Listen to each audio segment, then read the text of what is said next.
Taurus, para to sa inyo guys. Ngayon ay August 1 sa mga Taurus. At kapag hindi ito na-upload today, bukas na to ma-upload guys. But ito ay reading ngayong August 1. Okay? August 1, 2025 sa mga Taurus. Tingnan natin ang inyong reading o mensahe.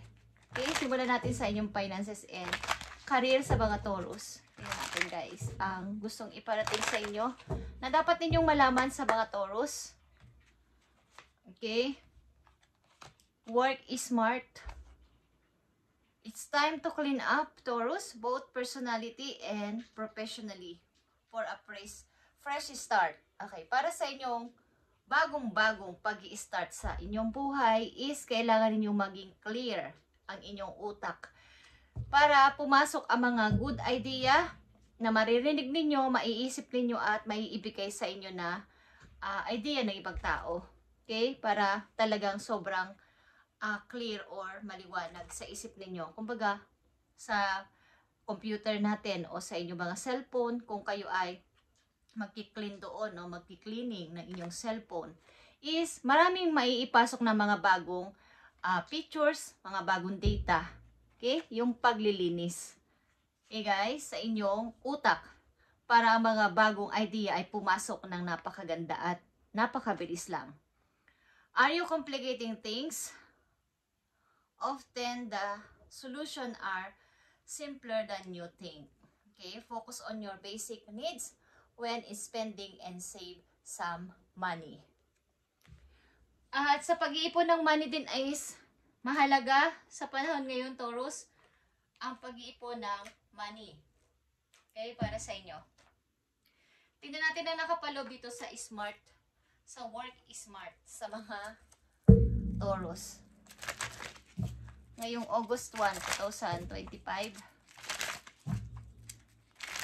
Ito yung time to clean up your mind para pumasok ang mga bagong idea at mga ibabahagi sa inyo na advice ng ibang tao tungkol sa mga negosyo, tungkol sa pag-start ng bagong pagkakakitaan. Okay, so sa mga Taurus ito guys, tingnan natin ang nakapaloob dito sa work smart.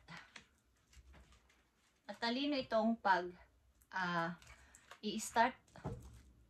Okay guys, nakita nyo ba ang Ace of Pentacles? Ito ay big opportunity, big na paparating na money sa inyo guys. So, tingnan natin to. Unang message sa inyo ay 3 of Cups. Mga good news kasi is paparating sa inyo guys. Anumang klaseng good news ito, but ito ay inyong ikakasaya at ikakapag parang mag-cheers pa kayo dahil sa good news na paparating na to. At nandito ang 6 of Swords.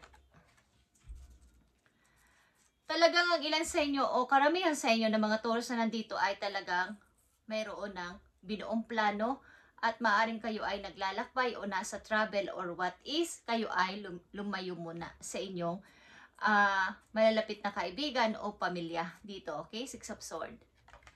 Maaring pumunta kayo sa medyo iba naman na kapaligiran. Okay? Or kayo ay lumayo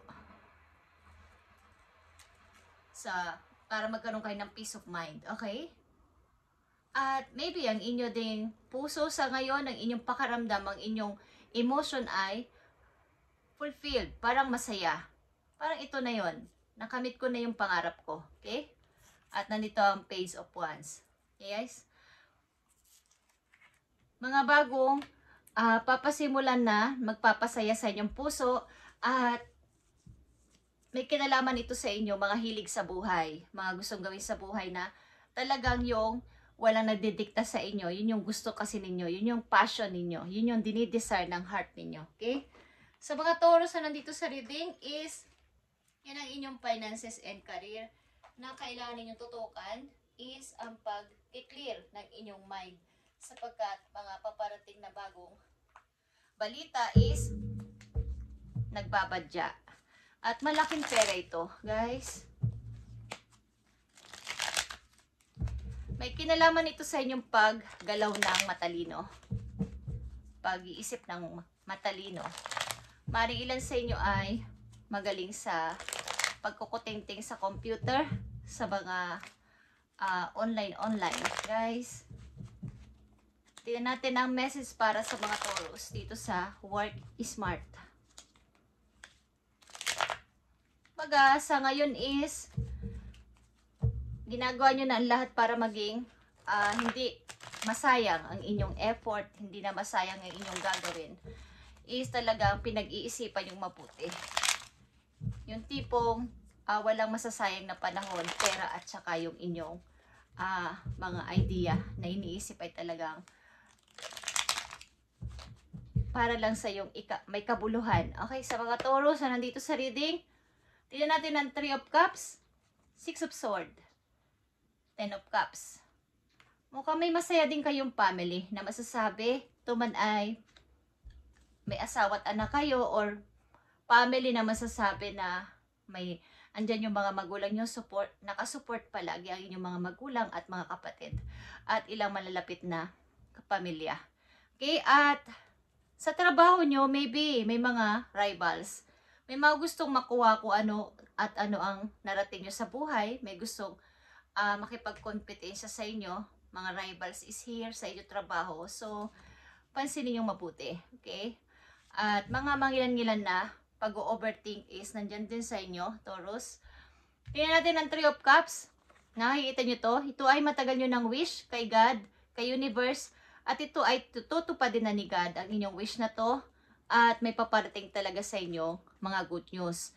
At ito ay narinig na doon sa langit. Okay, ang mga pinagpag-pray nyo to. Nakarating na yung mga pinagpipray nyo. Okay, at good news is paparating. 6 of Swords is here. Okay, maaaring masaya kayo sa inyong pinuntahan lugar o sa inyong pag-travel na to. Parang ito na yung pangarap ko. Natupad na at unti-unti ko nang nakikita. I'm happy dito. Okay, masaya na ako dito. Parang ando na. May mga lights dito. Parang sa ibabaw ng inyong head. Okay, na ibig sabihin nito ay yung pagdinig. Okay, yung hangganan, narating na o parang nakarating na ang inyong pinapag-pray. At nandito yung pagka-fulfill nyo dito. Parang ang saya-saya ng nangyayari sa akin sa ngayon. Okay, 10 of Cups is here. 10 of Cups is here, King of Swords, okay. As a King of Swords, Taurus is, merong kang paninindigan sa sarili mo. Okay, kung isa bang kayong ama, o isa kayong parang kuya, is meron kayong medyo hindi naman sweet na person ang inyong karakter sa ilang Taurus na nandito, but kayo ay disiplinado o disiplinada sa mga desisyon nyo, sa mga gagawin nyo, kayo ay ginagalang, kayo ay sinusunod ng inyong mga nakakabatang kapatid or mga nakakabata sa inyo. Parang andun yung pag nagdesisyon kayo ay talagang matigas. Okay? At maaaring kayo ay breadwinner sa inyong family. Okay guys? Page of Wands is here. Nakikita nyo ang Page of Wands is 2 of Cups. Ito ay about habang kayo ay nakafocus dito sa inyong career na to is nandito naman yung inyong love life din ay umu-okay. Okay? Maaring palitan ng messages is nandito din. But ito ay isang pag-ibig na parang mayroong halong dapat ay may faith. Okay? May tiwala sa isa't isa sapagkat ito ay maaaring hindi kayo magkasama. Okay guys, or hindi pa kayo nagsasama. Taurus, tinan pa natin ang mga message po you.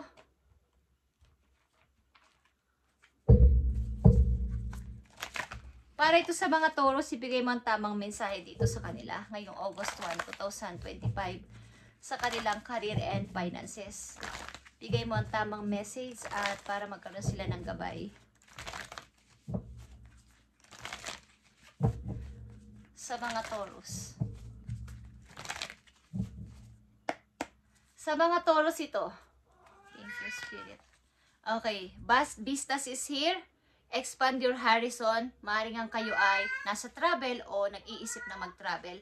At palawakin pa ang inyong mga kaalaman about dito sa ibang lugar. Okay? Maaaring kayo ay pupunta sa lugar na hindi naman English ang salita. But, yun ay parang nasa malayo. Okay. At maaaring dapat nyo pang i-expand ang inyong, parang mag-explore pa kayo na iba't ibang gagawin sa buhay. Hindi lang basta yun. Kailangan ay palawakan nyo pa ang inyong kaalaman. Okay? Kung may mga dapat pa kayong nararamdaman na ito yung gagawin ko o ito yung i-start ko is huwag kayo mag-atubiling i-try. Sa mga Taurus, tingnan natin, paalala man to o mensahe for you. Tingnan natin guys. Para to sa mga Taurus.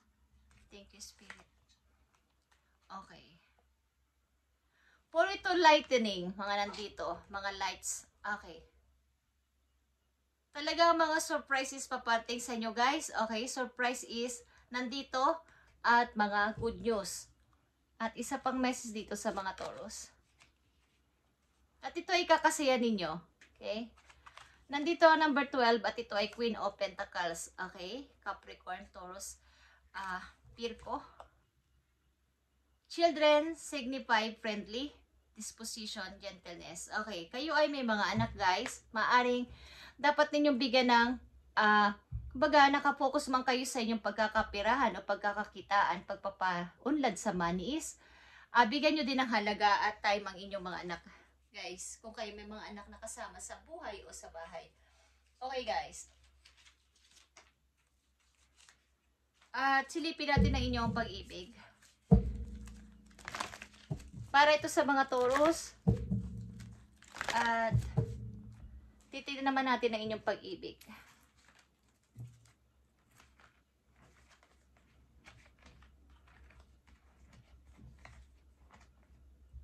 Okay. Pag-ibig ninyo guys. Kung kayo ay umiibig o pumapag-ibig o iibig pa lang, this is for you, Taurus. Okay, Taurus. Like I said, kayo ay breadwinner maybe. Finances and career is here. Sa pag-ibig, financial issue are factor in your life. Love life right now. Maaring, kung kayo isang magulang o single father o single mother or what is, kung may mga magulang din kayong binibigyan ng suporta is, andito yung pagkukonsider. Pag kayo ay iibig o nasa pag-ibig na is, kung may intindihan kayo ng inyong karelasyon, sapagkat kayo nga ay breadwinner maaari or kayo yung mas malaki ang pagbibigay ng suporta sa inyong mga magulang. Okay? Maaaring kung sa mga magulang at sa mga anak, kung kayo ay nasa pag-ibig na ay ito ang inyong kinoconsider.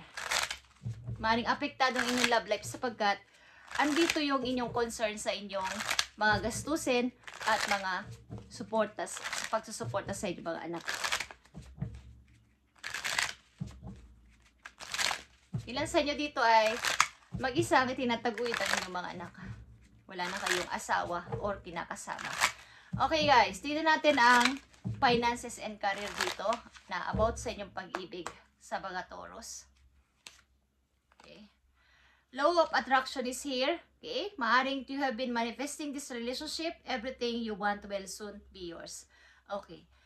Kahit na may ganito kayong issue sa money at sa inyong career dahil kayo ay nasa pag-ibig is, pwede nyo naman itong i-manifest kung talagang siguro ipapag-pray nyo at sasabihin nyo kay Lord kung talagang para sa akin ang pag-ibig na to ay mapapasa akin o ibibigay mo sa akin ang tao na to. Okay?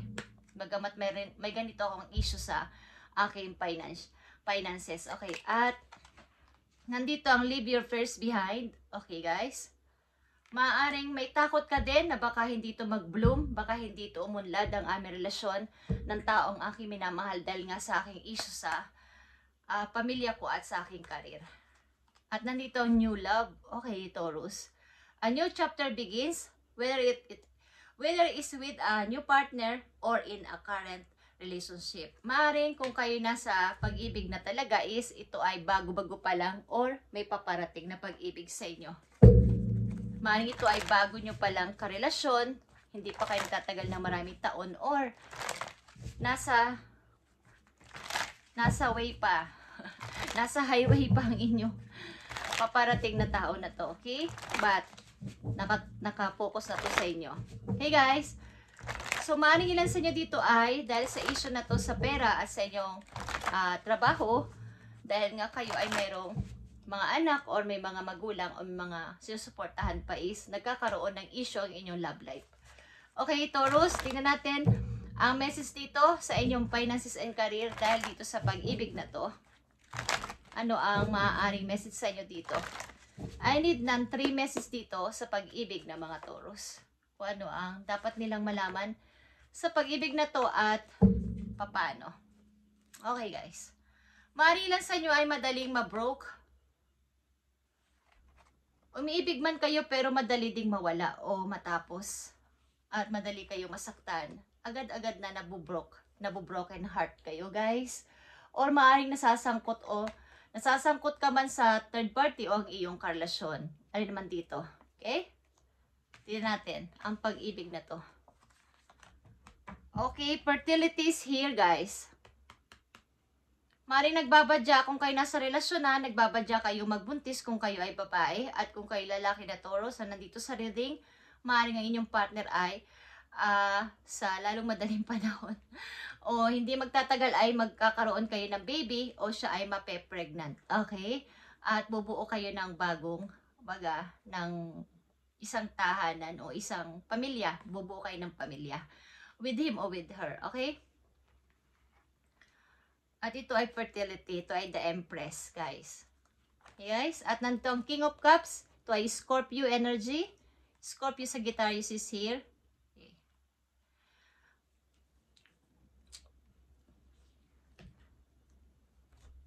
Maaaring kung kayo ay kung kayo ay hiwalay na ng person na to, ay nangihinayang kayo sa naging relasyon na to ng tao na yung naging karelasyon.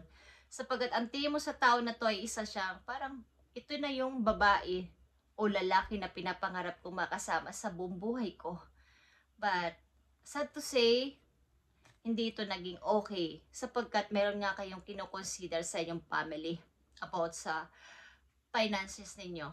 Okay? At sa inyong yung mga opportunity, maaring inuna nyo muna compare dito sa pag-ibig na to. Okay? Sapagkat meron nga kayong mga responsibilidad sa inyong anak o sa inyong mga kapamilya. Okay? At nandito yung defensive. Sa nangyayari na ngayon is defensive kayo sa iyo sarili. Takot kayo magpapasok ng bagong tao, ilan sa inyo, at natatakot kayo na baka mapunta lang sa wala. Mabroke ulit ang inyong puso. Okay? But nandito yung fertility. Maaring may uusbong ditong bagong pag-ibig. Bago-bagong pag-ibig ito guys. Okay? Bago-bagong pag-ibig. Hindi pa nagtatagal na relasyon. O kakikilala nyo pa lang. Maaring palitan ito ng message. Hindi kayo kasama. But kailangan dito ng pagmamanifest kung mahal mo ang tao na to, Taurus, is kailangan mo itong ipaubaya kay God kung ibibigay sa'yo ang tao na to habang buhay. Okay, tingnan natin ang pag-ibig na to ng mga Taurus. Thank you. Okay, andito ang openness. Be open to accept divine guidance in your relationship. Okay. Mukhang dapat niyo talaga tong mag-ask kayo ng help kay God sa inyong mga angels na ang pag-ibig kong ito, ang relasyon ko ito sa tao na to ay gabayan ninyo para hindi kami magkahiwalay o magkaroon ng hindi pagkakaintindihan. Okay, Taurus?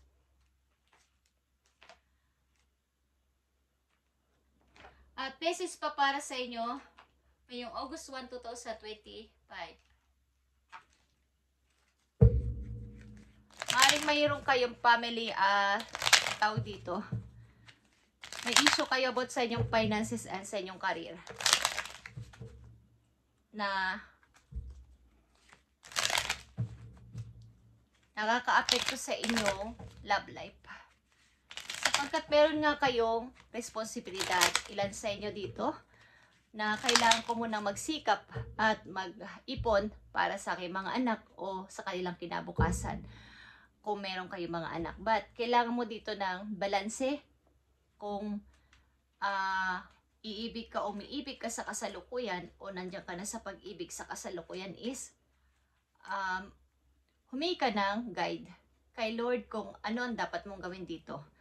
Man, ikaw din ay defensive, takot kang masyado magtiwala about sa pag-ibig. Okay.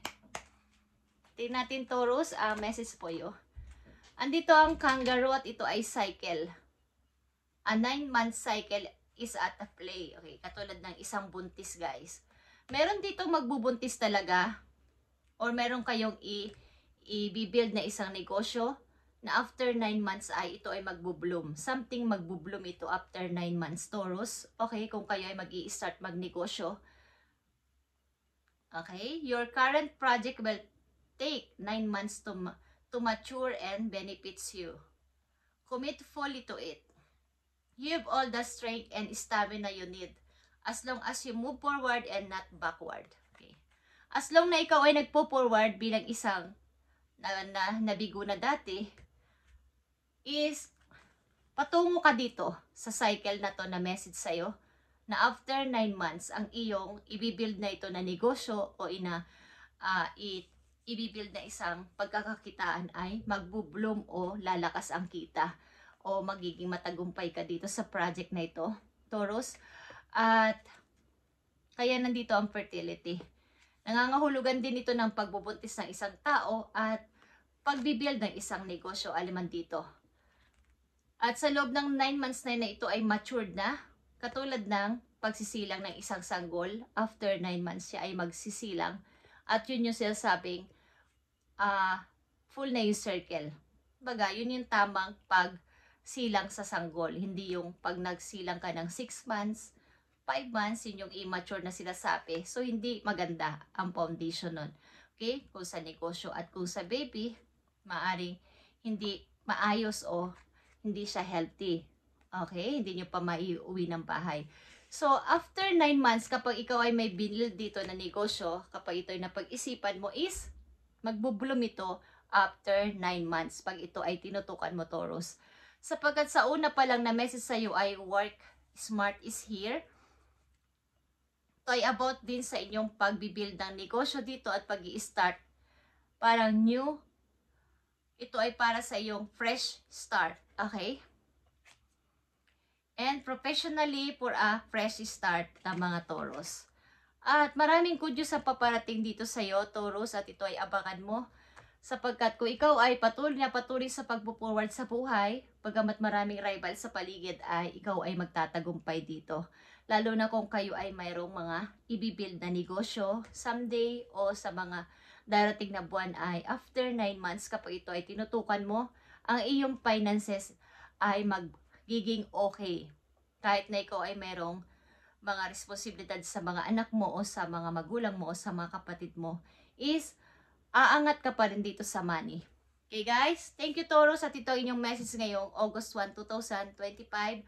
At kung hindi ito ma-upload today, baka bukas na, but ito ay August 1, 2025 sapagkat ang ating wifi minsan-minsan ay mahina sapagkat nandito ako sa liblib na lugar, guys. Okay? Sa palibot ng mga bundok. Thank you guys and God bless sa inyo lahat.